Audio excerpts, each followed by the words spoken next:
Zdravím, chcel by som vás privítať pri mojom prvom vlogu, pri mojom prvom videu, kde k vám prehovorím. Chcel by som povedať, že čo by som tu chcel dávať, a môžem povedať teda o motorke, na čom tu sedím práve teraz. V predchádzajúcom videu už som ju mal a je to v názve, takže Suzuki SV 650.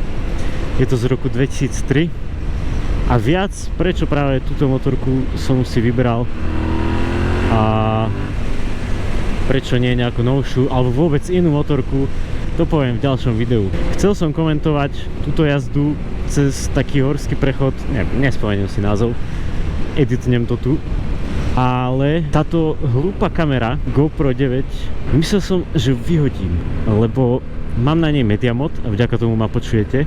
A keď chcete mať baterku, no aj dobíjanie, tak ona sa prehreje a skape. Takže ja som dal baterku preč, aby bola napájaná len powerbankou.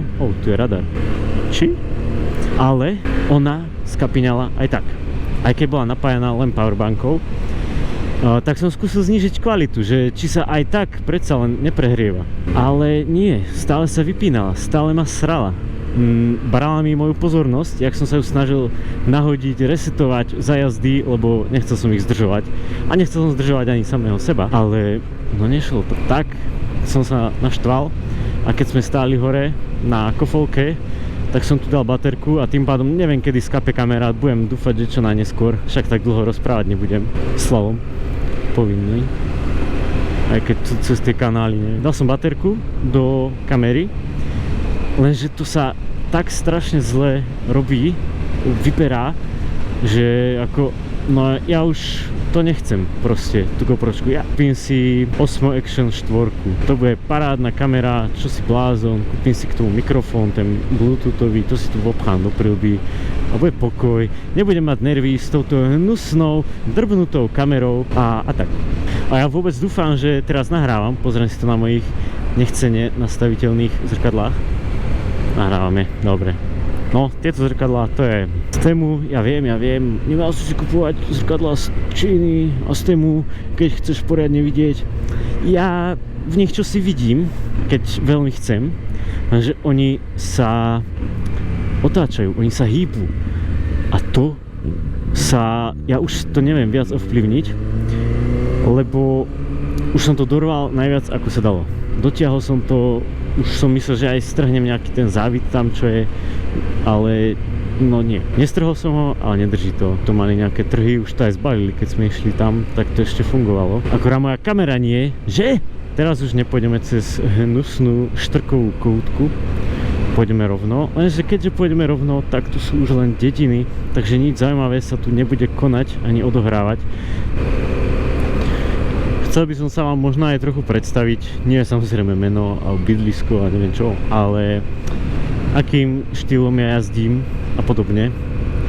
Ja sa snažím jazdiť trošku dynamickejšie, aby to bolo predsa len zábavné, lebo potom by som mohol ísť aj v aute.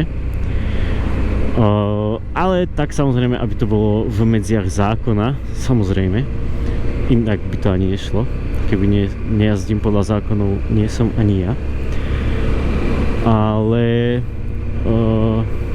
nejazdím, snažím sa ísť hlavne na istotu, aby to bolo plne bezpečné, aby som v podstate za jazdy mal 100% istotu, že sa vrátim domov v poriadku, nielen ja, ale aj motorka. No niekedy teda to môže vyzerať, že idem ako posraný, že sa bojím príliš, ale ja nechcem chodiť nutne tak, že si na konci tej zákruty poviem, že to bolo tesné.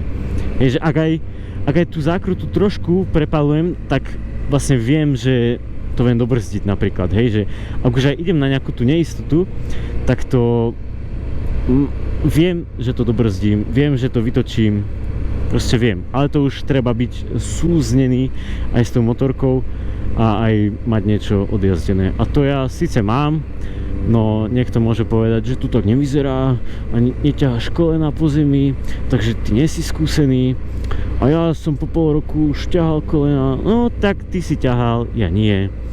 Ja rád chodím aj len tak na výlet, ale keď už je tam nejaká pekná cestička, nejaké zákrutky, tak sa do toho opriem.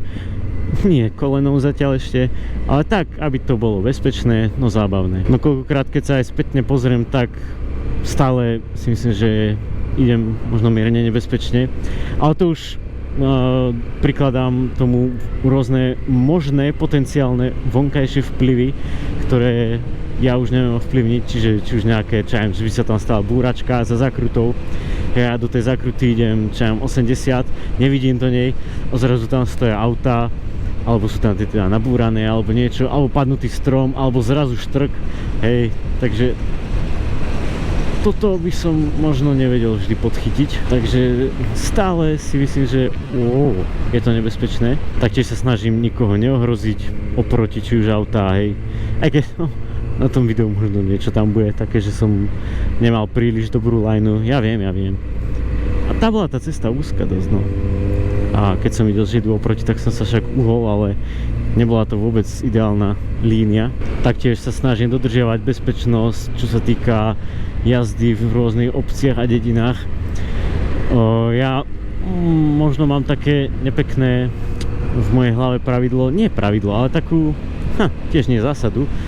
No riadím sa takou vecou, že keď už som mimo 50-ky, respektíve mimo dediny, tak väčšinou idem, čo to dá a koľko mi to ide, koľko si trúfam. To samozrejme nie je pravda a nie je to dobré robiť. V dedinách tam je zvýšené riziko toho, že pôjdu ľudia cúvať z dvorov napríklad, alebo že tam budú deti vybehnú z dvora a tak, a keby idem v tej dedine rýchlejšie, tak proste sa to nemusí stihnúť dobrzdiť. Taktiež môže pes vybehnúť z bránky a podobne. Takže v tej dedine určite odporúčam všetkým ľuďom dodržiavať tie rýchlosti. No, ako ste mohli počuť, mám tam double killer, znie to hrozne. No, Čechačkovia sú celkom hákliví na tieto zvuky a hluky, takže som si to tu pre istotu dal. Ja som len študent, takže nechcem nejako zbytočne platiť takéto pokuty ešte za hluk, hej. Ešte za rýchlosť by som bol taký, že no, môžem si za to sám. Ale za hlučnosť, veď musí byť proste. Bez toho nejde. Ale nie, samozrejme rámus obrovský, hej, že to aj mne trhalo uši. To nie. To si tak príjemne brumbá. Inak toto ma udivuje, keď už sme pri hluku motoriek, tak ako je možné, že čopre sú tak hlučné. Že proste keď máš aj otvorený výfuk na či už túto štvorvalci, alebo aj takomto mojom ešte kvázi takom zdravom väčkovom dvojvalci, tak stále to není tak hlučné ako ten čoper. Ja viem, oni tam majú rúru a však, áno, nie som tupec, ale ako je možné, že to proste tak je dovolené, že ich proste furt nezastavujú a nemerajú im to a nepokutujú ich. Veď to je tak moc hlučné, že proste odtiaľ potiaľ.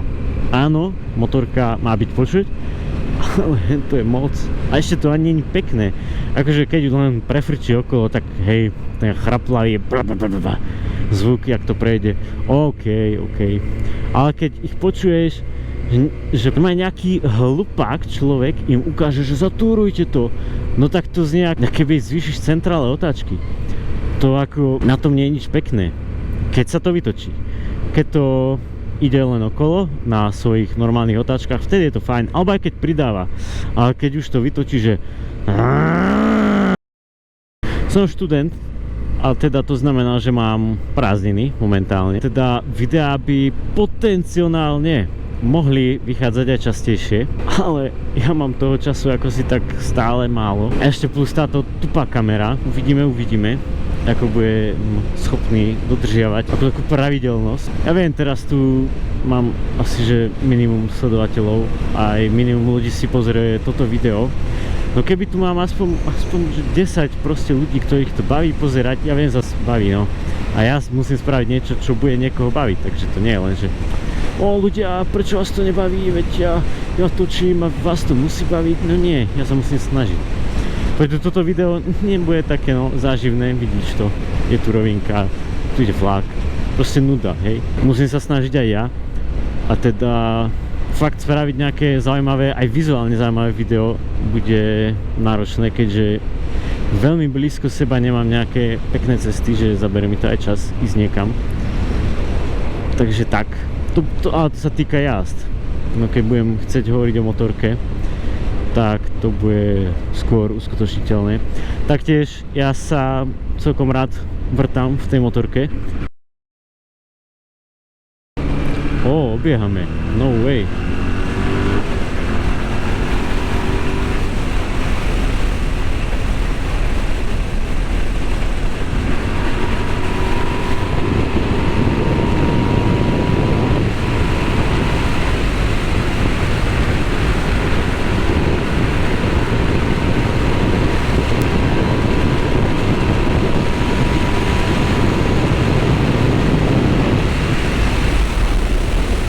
To 70-ka a potáhneme to trošku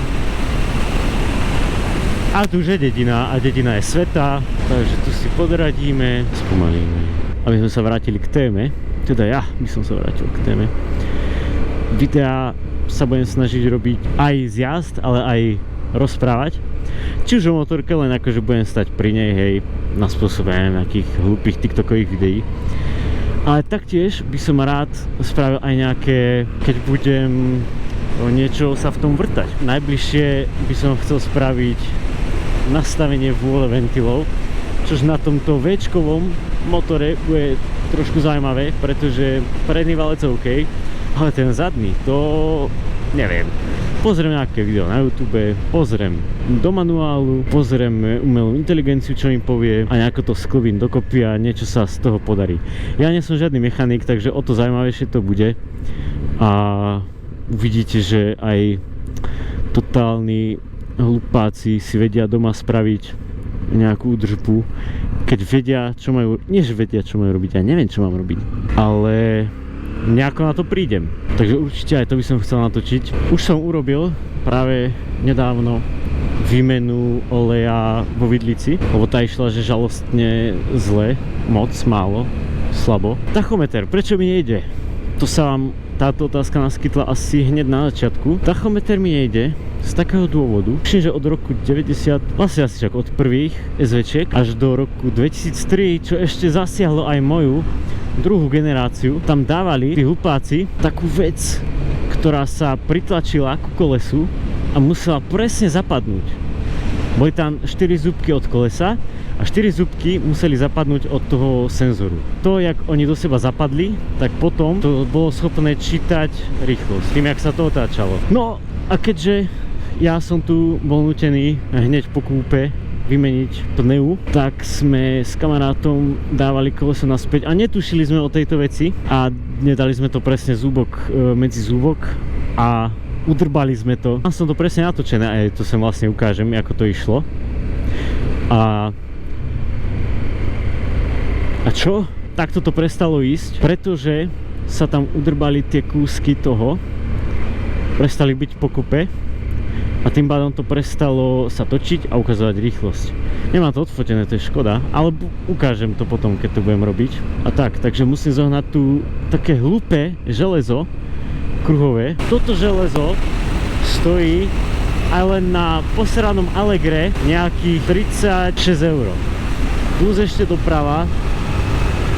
No bude to zaujímavé a zbytočne drahé za hlúpy kus železa. Takže no, toto ma ešte čaká spraviť. Nesvieti mi neutrál, to neviem, či sa mi niekedy podarí spraviť, spojazniť. Neviem ani vlastne, ktoré kontrolky mi nesvietia. A prečo mi nesvietia? Prečo to nejde? No, to bude téma v ďalšom videu. To si povieme, že v akom stave som tú motorku kúpil, čo všetko som bol nútený robiť, aby to bolo aspoň v takom stave, akom to je teraz a podobne. To bude ďalšie video. Ďalšie video bude, prečo si nekupovať motorku z južného Slovenska, rozumej od Maďarov. A ešte možno ďalšie video, 5. by mohlo byť o tom, aké všetky nástrahy musíte očakávať pri kúpe motorky a pri prepise. Akými rôznymi spôsobmi vás vedia odrbať, keď si od nich tú motorku odnesiete.